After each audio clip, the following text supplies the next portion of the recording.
आज के कार्यक्रम के मुख्य अतिथि प्रदेश के यशस्वी और लोकप्रिय मुख्यमंत्री माननीय श्री शिवराज सिंह जी चौहान से मैं निवेदन करता हूं कि वे अपने उद्बोधन से हम सभी का उत्साहवर्धन करें।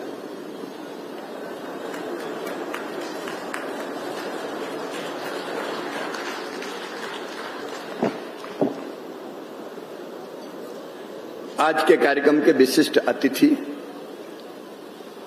जिन्होंने अभी गागर में सागर भर दिया और विचारों की ताकत हमें बताई, आदरणीय श्रीमान जस्टिस जी के माहेश्वरी जी, जिनके चेहरे पर तेज और वाणी में ओज हमने देखा और मूल्यों को कोई फिल्मी डायलॉग से समझा सकता है, ये पहली बार मैंने देखा। मेरे पास मां है, ऐसे हमारे चीफ जस्टिस आदरणीय मलिमत जी, हमेशा प्रसन्न रहने वाले, और मैंने मुस्कुराहट उनके होठों पे सदैव नाचते हुए देखी है, ऐसे आदरणीय मेनन जी, वो कृपा करके इस कार्यक्रम में पधारे। हमारे advocate general Prashant ji, member of parliament Rakesh ji, Rajya Sabha की हमारी सांसद सुमित्रा जी, विधायक साथी इंदू जी, हमारे सभी परम आदरणीय न्यायाधिपतिगण, हमारे सभी सीनियर एडवोकेट, सभी अधिवक्ता बहनों और भाइयों, अभी विचारों की ताकत की यहां बात हो रही थी। सचमुच में दो उदाहरण से आपने जैसे समझाया,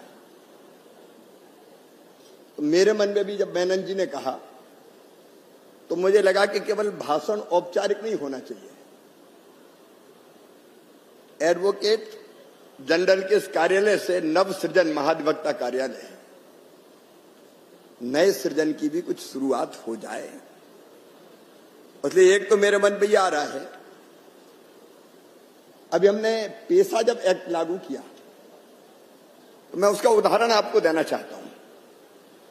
हमने पेशा ब्लॉक के गांव में एक शांति और विवाद निवारण समिति बनाई, क्योंकि पेशा के नियमों में इसका प्रावधान है कि हर छोटा मोटा मामला थाने में क्यों जाए, पुलिस एफआईआर क्यों लिखे। गांव के लोगों की एक समिति होगी, वो बैठेगी और विवाद निपटाएगी, और विवाद ना निपटे तो फिर एफआईआर हो। और मुझे बताते हुए प्रसन्नता है, ट्राइबल क्षेत्रों में विवाद और शांति निवारण समिति ने कई मामले गांव में ही निपटा दिए। ये मेरे लिए भी प्रेरणा की बात है, और सचमुच में मुझे और ये लगा कि अगर हम लोगों की ताकत पहचाने और उन्हें अधिकार संपन्न करें तो चमत्कार हो सकता है। और इसलिए मेनन जी ने प्री लिटिगेशन मीडिएशन की बात कही है, इस बात में मैं बहुत वजन मानता हूं। मैं जी के माहेश्वरी जी से बात कर रहा था, उनने भी कहा कि होना चाहिए, और इसलिए हमारे चीफ जस्टिस साहब भी यहां बैठे हुए हैं, इसका कोई मॉडल हम बनाए।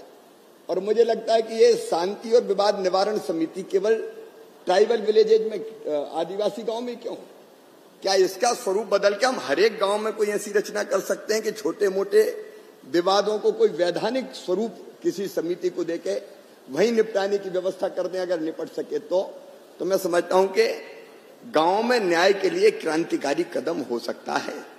लेकिन आप सब विशेषज्ञ बैठे हैं, प्री लिटिगेशन मीडिएशन के लिए क्या क्या कदम उठाए जाने चाहिए, उसका अगर एक कोई आप मॉडल बना के तैयार करें तो फिर मिलकर उसको लागू करने की दिशा में हम आगे बढ़ेंगे। तो प्रशांत सिंह जी, आज के इस भूमि पूजन की सार्थकता और कई गुना ज्यादा बढ़ जाएगी। हम सब जानते हैं कि महाधिवक्ता कार्यालय न्यायपालिका और सरकार के बीच में एक सेतु का काम करता है। हमने देखा था महाधिवक्ता कार्यालय, एक बार मुझे पिछले टर्म में लाए थे, तो मैंने अपने सभी साथियों को रूम कम लगे, मुझे दड़वे जैसे ज्यादा लगे। जिस हालत में बैठ के काम करना पड़ता था, जगह नहीं थी, स्पेस नहीं था।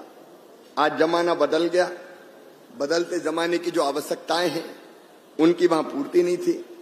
और इसलिए जब प्रशांत सिंह जी ये विचार लेके आए तो मन में लगा कि आज अत्याधुनिक, आध्यात्मिक का मतलब ये नहीं है कि हम कोई उसको ऐसा बनाए कि जिसमें सुख सुविधाओं का इंतजाम हो, लेकिन आज की जरूरतों को पूरा करने वाला महाधिवक्ता कार्यालय होना चाहिए।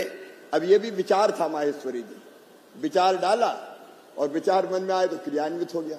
अब एक विचार हमारे चीफ जस्टिस साहब के मन में है, उनने मुझे बताया है, तो मैं सोच रहा हूं कि अब एडवोकेट जनरल कार्यालय के बाद हाई कोर्ट की एनेक्सी का भी निर्माण अगर आज की आवश्यकताओं को ध्यान में रखते हुए बेहतर हो जाए तो आज के कार्यक्रम की सार्थकता और बढ़ जाएगी।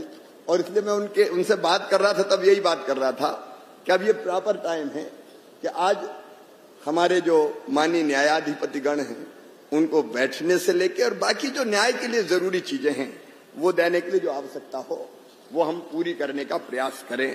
बाकी सैद्धांतिक उद्बोधन मलिमत जी ने भी सचमुच में लग रहा था कि जैसे सरस्वती जी उनकी वाणी से बोल रही है।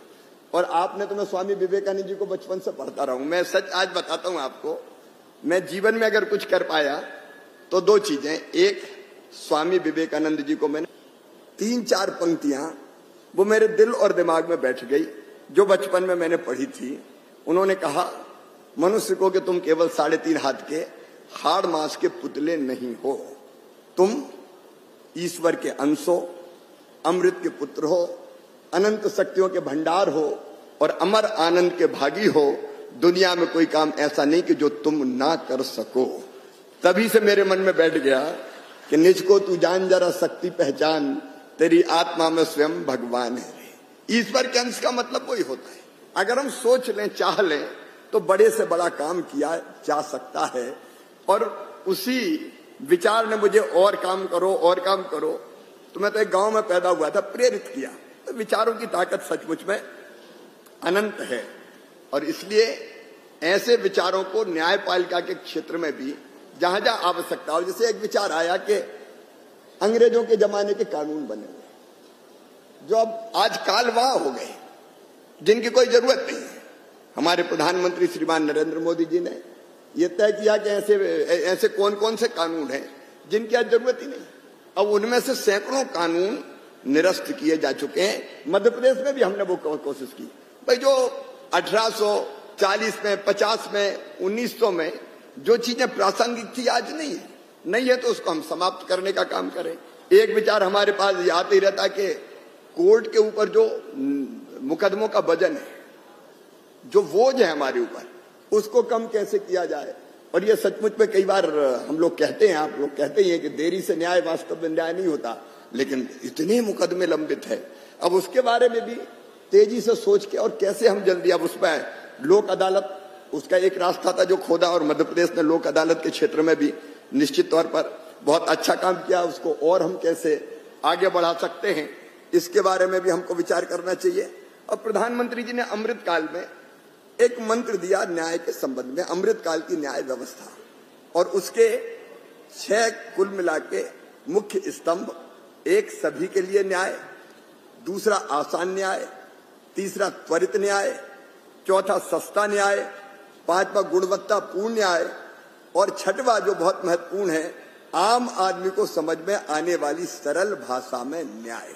देखिए एक बड़ी विसंगति है, गांव का धन्नू कल्ला पन्नू मन्ना वो कोर्ट के फैसले को नहीं पढ़ सकता अगर वो अंग्रेजी में होता है। मैं मध्य प्रदेश के संदर्भ में बात कर रहा हूं, मैं किसी भाषा के विवाद की बात नहीं कर रहा। अंग्रेजी का अपना महत्व है, वो इंटरनेशनल लैंग्वेज है, वो अपना महत्व। लेकिन हम जिस प्रदेश में रहते हैं, अगर कर्नाटक में है तो कन्नड़ है, तमिलनाडु में रहते हैं तो तमिल है। अंग्रेजी को सब नहीं जानते आज भी, बड़ी संख्या नहीं जानती आज भी। मैं आपको केवल एक उदाहरण, ज्यादा समय नहीं लूंगा। पिछले साल 2 साल हो गए, एक बच्चा मेरे पास आया जिसका मेडिकल में एडमिशन हुआ था। 1 साल के बाद उसने पढ़ाई छोड़ दी। मुझे मिला तो मैं नाराज हुआ कि बेटा बात क्या है, तुम्हारा नीट के माध्यम से मेडिकल कॉलेज में एडमिशन हुआ, मेरिट के आधार पर एडमिशन हुआ और तुमने पढ़ाई छोड़ दी।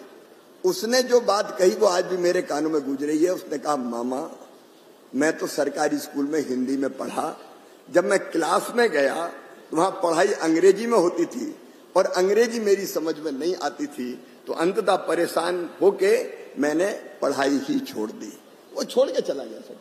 और तब हमने तय किया कि मध्य प्रदेश में मेडिकल और इंजीनियरिंग की शिक्षा हम हिंदी में भी देंगे और हिंदी के पाठ्यक्रम तैयार कर दिए हमने मध्य प्रदेश में। तो कुल मिला के सबके समझ में आए, तो उस दिशा में प्रयास हमारे हाईकोर्ट भी कर रहे हैं और बाकी भाषा हिंदी भाषा में भी न्याय होने लगा। तो ये चीजें न्याय को जनता के और निकट पहुंचाने का काम करेगी। बहुत लंबी बात करने के बजाय मैं तो सचमुच में मध्य प्रदेश के हाई कोर्ट पर हमको गर्व है। यहाँ की परंपराएं, यहाँ के जीवन मूल्य सचमुच में गौरव करने के लायक है। एक अलग मध्य प्रदेश के हाई कोर्ट की पहचान है।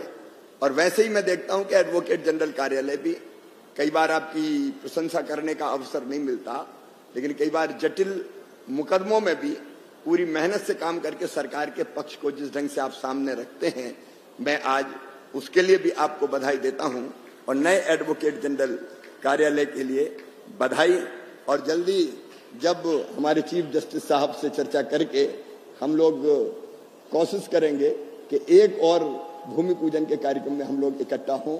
बहुत बहुत धन्यवाद, प्रणाम।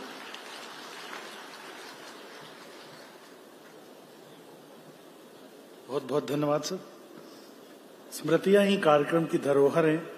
इसी परंपरा को आगे बढ़ाते हुए माननीय महाधिवक्ता महोदय जी से निवेदन करूंगा कि मंचासीन सभी अतिथियों को शॉल एवं स्मृति चिन्ह से सम्मानित करें एवं श्रीमद् भागवत गीता की एक प्रति भी प्रदान करें।